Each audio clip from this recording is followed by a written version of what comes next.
Hi there, welcome to Water Bath Canning 101. I've been wanting to make this video, and in fact I made one and it had some issues, so I scrapped it. But then somebody the other day made a comment and said, well, I do one. So I am here to please, because if you want a water bath can, I'm all for it. If you want to start preserving your own food and leave all the chemicals behind, I'm there for you. Now, the thing with water bath canning is there are so many things that can be water bath canned. Your jams and jellies, your fruit, your pickled things, your ketchup, your steak sauces, your barbecue sauce, your salsas. There's so many things that you can water bath can. Now, of course, for canning, you want a reliable jar.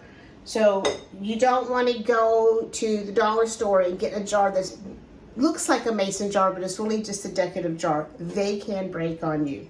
So you want a jar that's really good.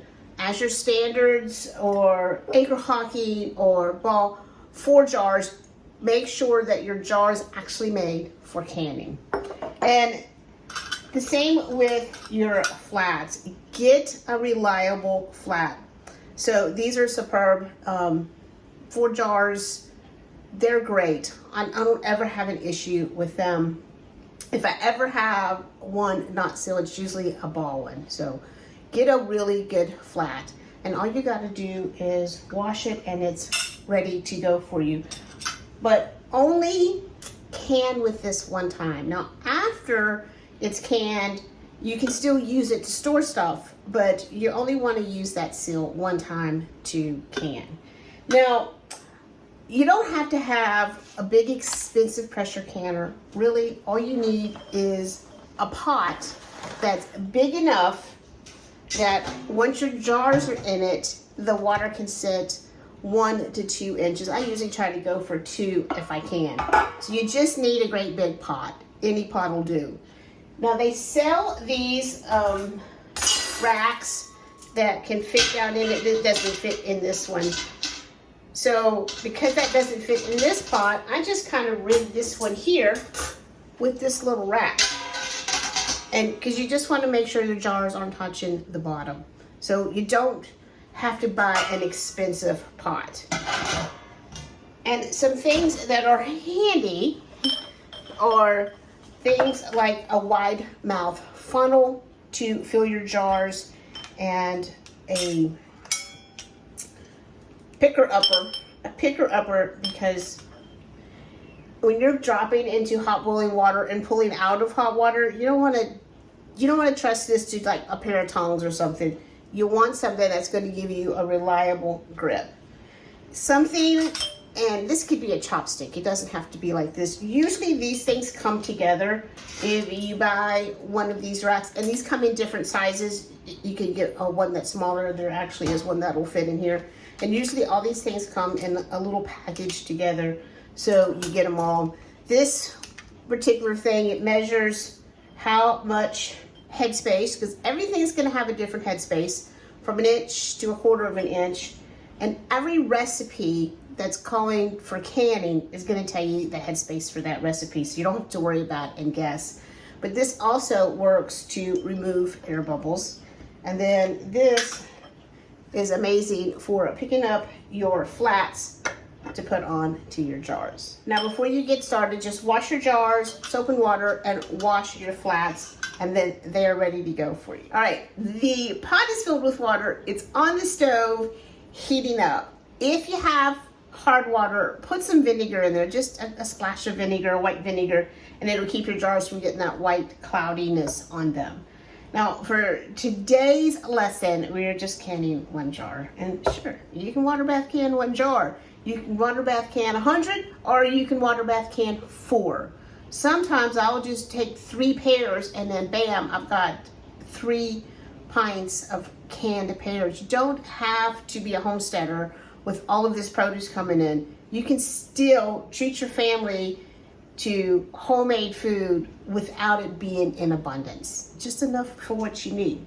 Now, this is taco sauce. I made this taco sauce the other day, and another great thing is you can do different sizes. So, maybe I'll just want one day a little, and I have options to choose from.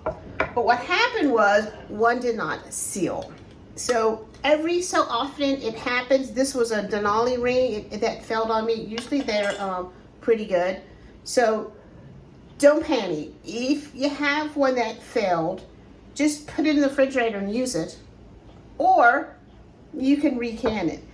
I'm obviously not going to use this. I'm going to do a whole new jar because I want to put my jar, so whenever you're canning, put your jars in the canner so that they can warm up and be hot when you're ready for them. So I'm going to go ahead and put that one in there, and it's going to get hot. So I'm going to reheat my taco sauce here because I want it hot when it goes into the canner.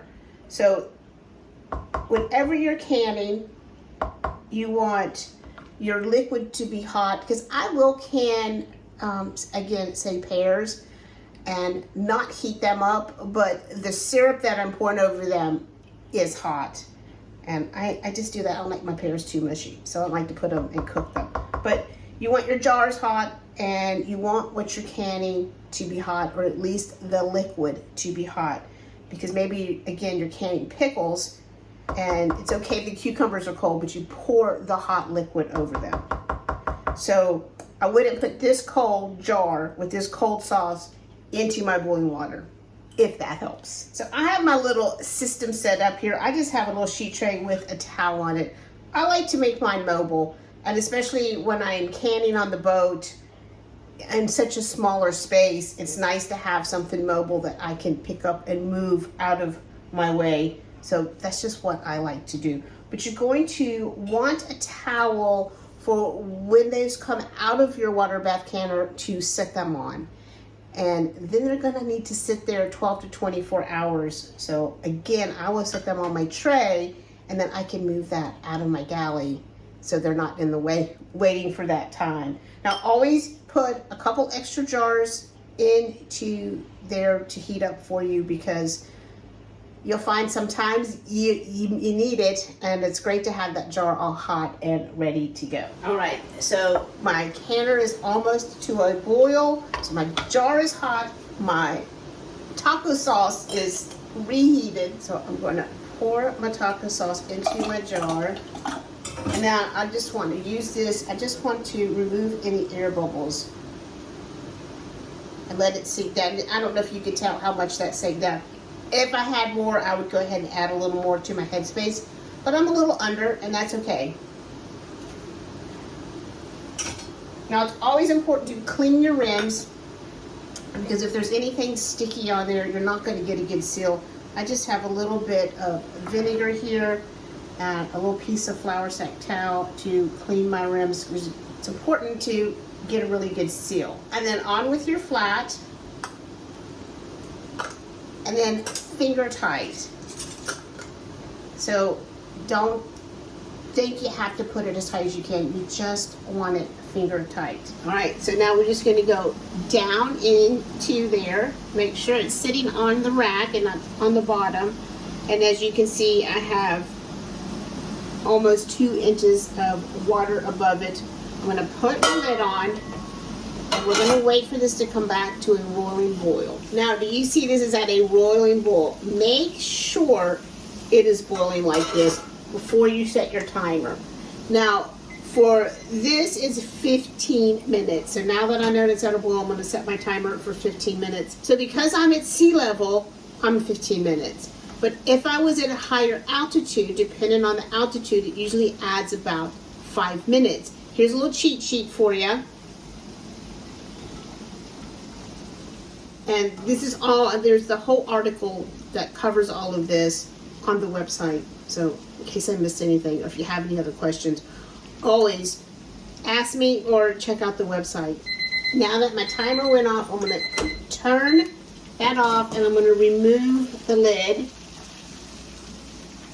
And now I want to let this sit for 5 minutes and just let it all kind of calm down.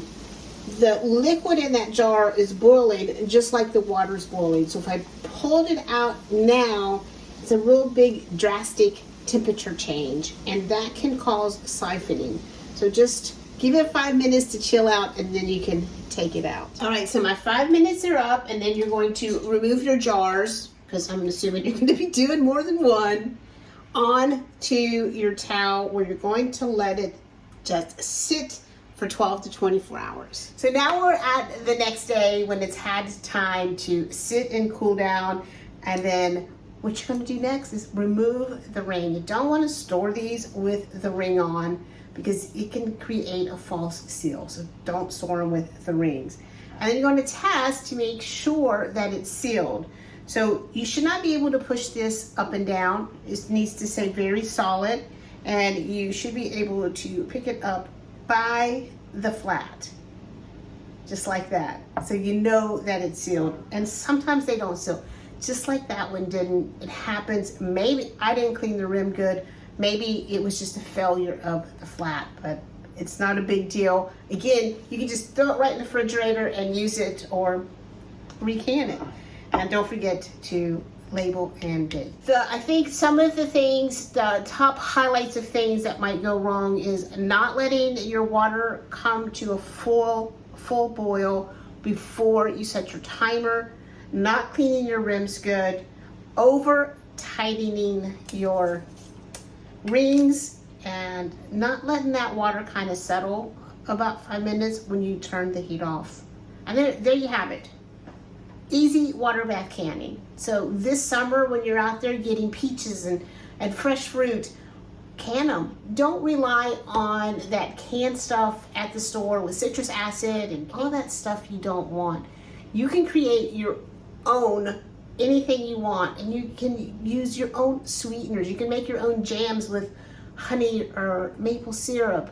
You can do the same thing with your fruit. Make your own sauces. It's so easy and it's so wonderful to provide yourself and your family with things that are really good and really homemade.